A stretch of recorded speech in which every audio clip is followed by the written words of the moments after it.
성경이 만든 부자들 존 워너메이커 두 번째 시간입니다. 백화점 왕 기도란 하나님과 손을 잡는 것이다. 워너메이커 탁월한 장사꾼 존 워너메이커는 어려서부터 장사에 남다른 수완을 보였다. 그는 숫자 계산에 빨랐을 뿐만 아니라 기발하고 다양한 아이디어로 돈이 되는 일을 찾아내는 재주가 있었다. 12살 때의 일이다. 그가 사는 집에는 사과나무가 꽤 있었고 텃밭도 있어서 채소며 야채를 재배했는데 존은 동생 윌리엄과 함께 그것들을 내다 팔아서 번 돈을 어머니에게 드리곤 했다. 그러던 어느 날 존은 과일과 채소를 팔려고 윌리엄과 함께 읍내 장터로 마차를 몰고 갔다. 그런데 그날따라 장터는 사람의 그림자도 보기 힘들 정도로 썰렁했다. 존은 순간적으로 당황했지만 곧 좋은 아이디어를 떠올렸다. 야, 인디언 마을로 가자. 존이 윌리엄에게 말했다. 뭐라고? 거긴 왜? 물건을 팔아야지. 존은 이미 마차를 돌려 인디언 마을로 내달리고 있었다. 형, 무서워. 인디언들은 돈도 없을 텐데 왜 가는 거야? 동생이 애원하다시피 하며 말렸지만 존은 자신만만한 얼굴로 마차를 몰았다. 마차가 인디언 마을에 도착하자 인디언들은 저기에 찬 시선으로 바라보았다. 그러다 마차를 몰고 온 사람이 어린아이임을 알고 하나둘 모여들었다. 너희들 이곳에는 무엇하러 왔니? 가장 나이 많아 보이는 노인이 존 형제에게 물었다. 물건을 팔려고 왔는데요. 존은 대답하며 마차에 싣고 간 사과와 감자, 호박 등의 채소를 그들에게 보여주었다. 노인이 말했다. 물건들은 모두 싱싱하고 좋다마는 우린 지금 돈이 없구나. 그러자 존은 웃으면서 자신의 맨발을 가리키며 외쳤다. 모카신, 모카신. 모카신이란 북아메리카 인디언들의 전통 신발이다. 정교하게 만들어진 부드러운 가죽 신으로 퀼워크와 구슬로 장식을 하고 뒤축이 없는 것이 특징인데 백인들에게 매우 인기가 높았다. 존의 말을 들은 인디언들은 집에 들어가 만들어 놓은 모카신을 들고 나왔다. 좋다. 모카신과 이것들을 바꾸자. 너희들 다음에도 과일과 채소를 가져올 수 있겠니? 그럼요. 이렇게 해서 존은 과일과 채소를 모카신과 바꾸고 돌아왔다. 인디언들과의 첫 거래에 성공한 존은 그 후로도 계속 그들과 거래를 했다. 어떤 사람은 존의 행동을 돈키호테 같은 모험 정도로 생각했고 어떤 사람은 크게 걱정을 하기도 했지만 존은 그 거래를 통해 몇 배의 이윤을 남길 수 있었다. 모카신은 백인 사회에서는 아주 귀한 물건이었기 때문이었다.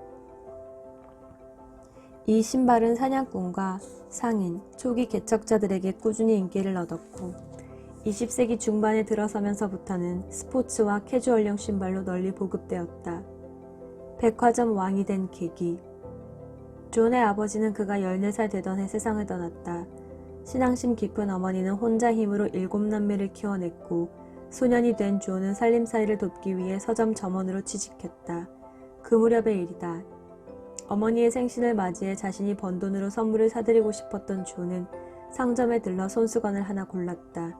그런데 밖에 나와 햇빛 아래에서 보니 안에서 보던 것과는 달리 손수건의 색깔이 선명하지 않았다. 존은 다시 상점으로 들어가 말했다. 아저씨, 손수건 색깔이 마음에 안 들어요. 다른 것으로 바꾸고 싶어요. 뭐야? 그건 네가 고른 것이잖니? 점원이 무뚝뚝하게 되물었다. 어머니가 좋아하는 색깔이 아니라서 그러는데 바꿔주세요. 그게 무슨 소리냐? 너는 이미 돈을 냈고 나는 이미 물건을 팔았다. 내가 강요한 것도 아니고 네가 고른 것이니 바꿀 수 없다. 점원은 냉정하게 거절했고 다른 일을 했다. 존은 거들떠 보지도 않았다. 존은 집으로 돌아오는 내내 불친절한 점원에 대해 분개했다. 이 일은 그에게는 아픈 경험이었다. 그는 결심했다. 나중에 나에게 상인이 될 기회가 주어진다면 항상 고객에게 친절하고 그들이 산 물건은 언제든지 교환해 주도록 하겠어. 처음에는 실수로 잘못 고른 걸 수도 있잖아.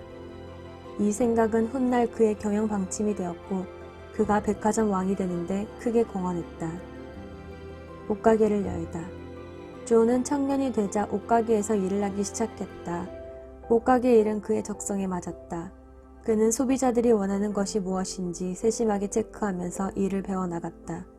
사람들은 모두 부지런하고 예의 바른 그를 좋아했다. 당시 그는 YMCA에서 활동하고 있었고 주일학교 교사로 일하느라 바빴지만 다른 누구보다 먼저 출근하고 가장 늦게 퇴근하는 성실한 모습을 보여주었다. 그러는 한편 장차 자신이 하게 될 사업에 대한 구상도 게을리하지 않았다.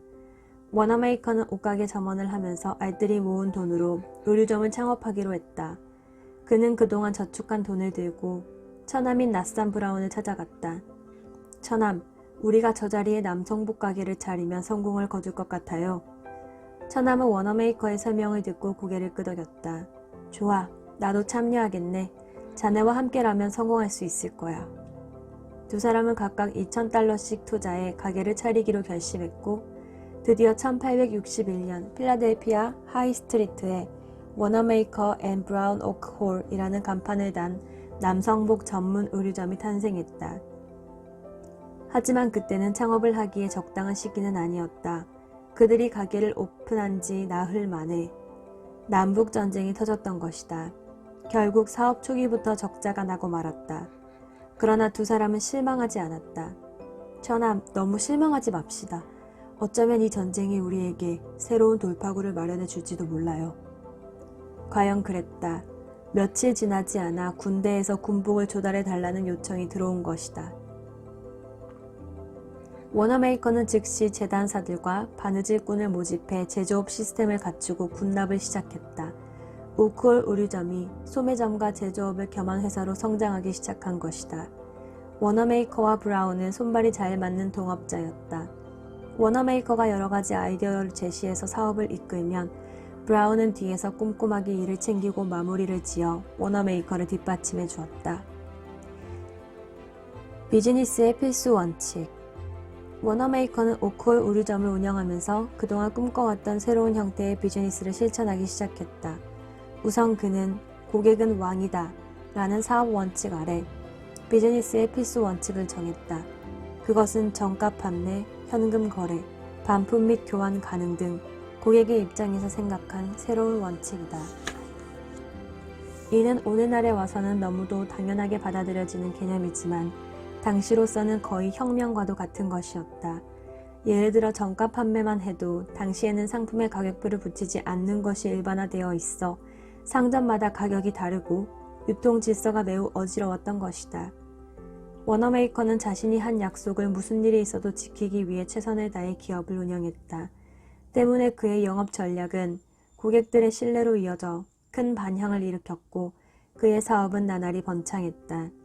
상점 문을 연 첫날 $24 67센트에 불과했던 매출은 기하급수적으로 늘어나기 시작해 첫 해에 $24,000의 매출을 달성했고 그들의 작은 상점은 10년 뒤엔 연 매출 $200만 기록하는 대형 업체로 성장했다.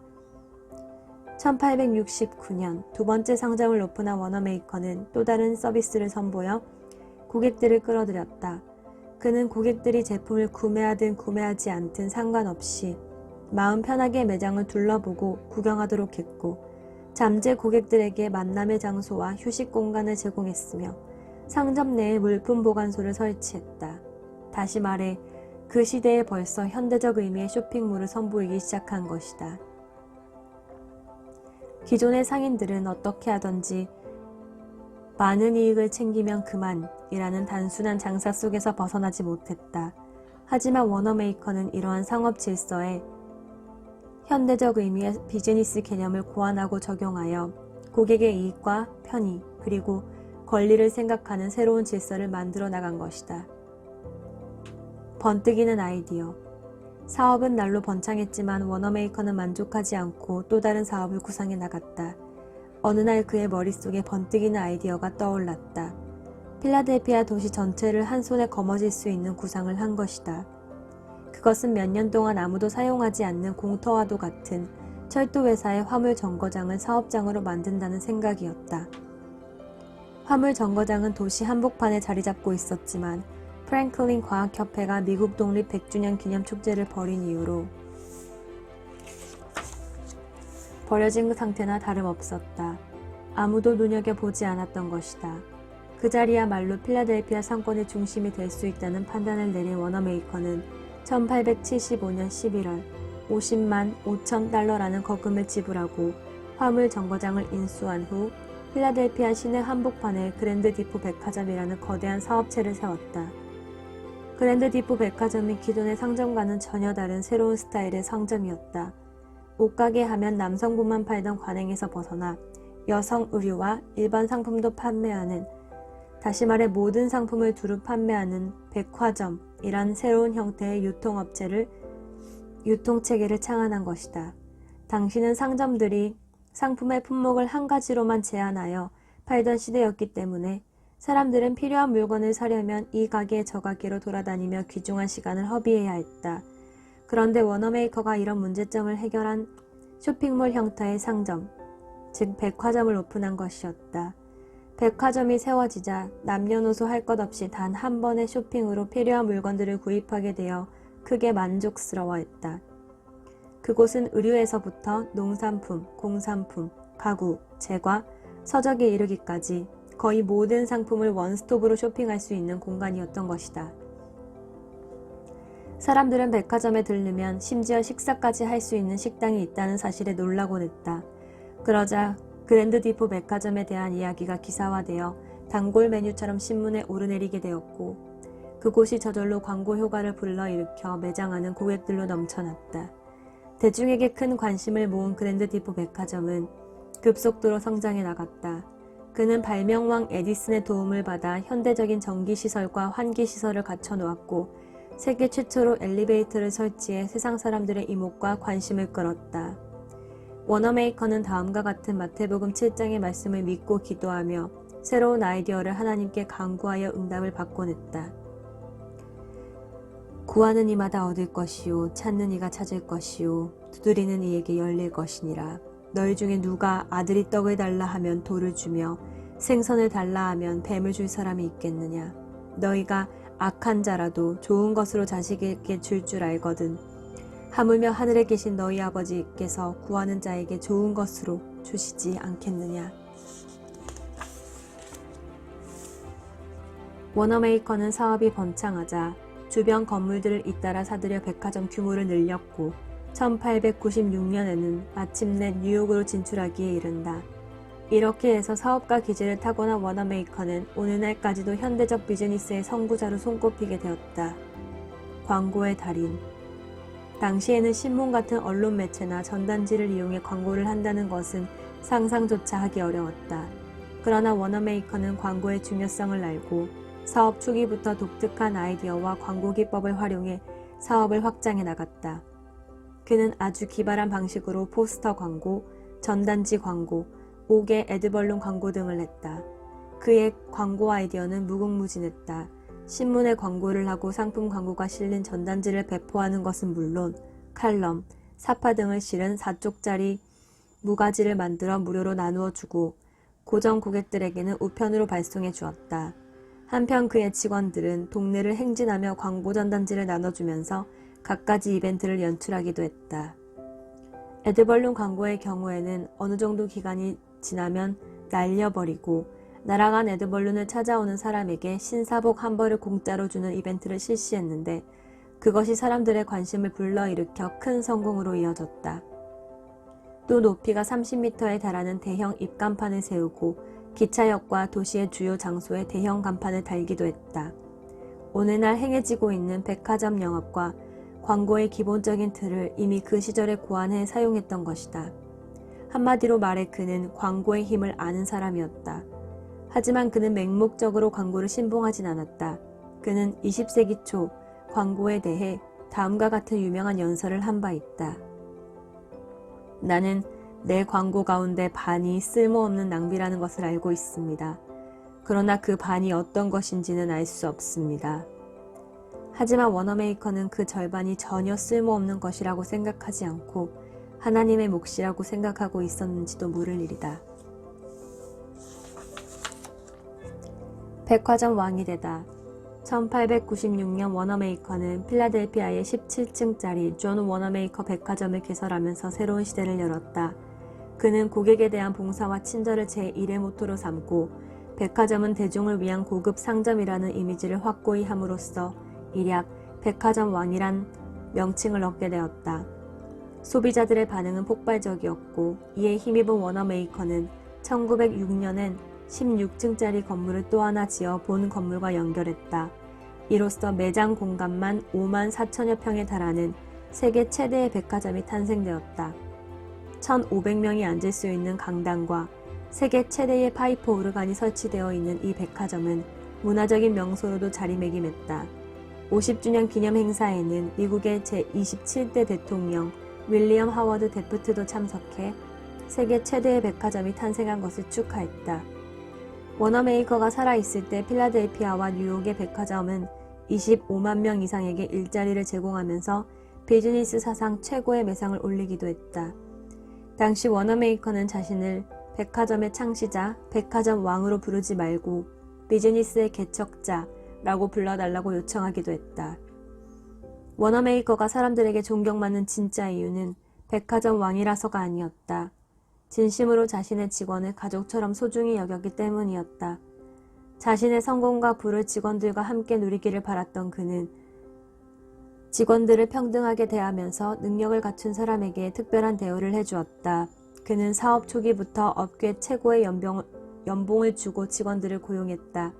한번 입사한 직원들은 높은 급료와 가족적인 분위기에 매료돼 최선을 다해 일했고 대부분 평생 동안 근무했다. 그래서 어떤 직원들은 장관보다 더 높은 급료를 받았다. 존 워너메이커 백화점은 6개월 이상 재직한 직원들에게 유급 휴가를 주었고 토요일 오전 근무제, 여름기간 토요 휴무제와 2주간의 유급 휴가제, 의료보험제 등을 실시했다. 또한 교육의 기회를 제공하고 스포츠센터와 의무실, 식당 등의 부대 시설을 두어 직원들은 이미 100년 전에 오늘날 우리가 누리고 있는 복지 혜택을 누릴 수 있었다. 때문에 존 워너메이커 백화점에는 다른 업체에서 흔히 일어나는 직원들의 파업이나 노사분규가 없었다. 당시 열악한 노동 환경과 저임금에 시달렸던 많은 상점의 직원들에게 존 워너메이커 백화점은 선망의 대상이기도 했다.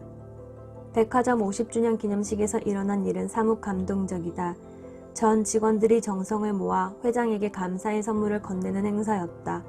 봉투를 열어본 워너메이커는 뜻밖의 선물을 보고 목이 메었다. 그것은 그가 태어난 고향의 땅 문서였던 것이다. 그는 감격의 눈물을 흘리며 이렇게 말했다. 나는 여러분들이 나의 가족이라는 것이 정말 기쁘고 자랑스럽습니다. 나는 여러분 한 사람 한 사람을 믿고 사랑합니다. 각자의 가정에서 너무나 소중하고 귀한 존재인 여러분이 이곳에서도 똑같이 소중한 가족으로 열심히 일하고 있다는 사실을 알고 있기에 나는 여러분을 믿고 더욱 사랑할 수밖에 없습니다. 그는 직원들의 정성에 대한 보답으로 선물 받은 고향 땅에 직원과 가족, 저소득층을 위한 병원을 세울 것을 약속했고 은퇴한 직원들을 위한 복지시설을 만들도록 30만 평의 땅을 내놓았다. 그는 진실로 믿음으로 승리한 위대한 신앙인이자 기업인이었다. 존 워너메이커 성경이 만든 부자들 오늘은 여기까지.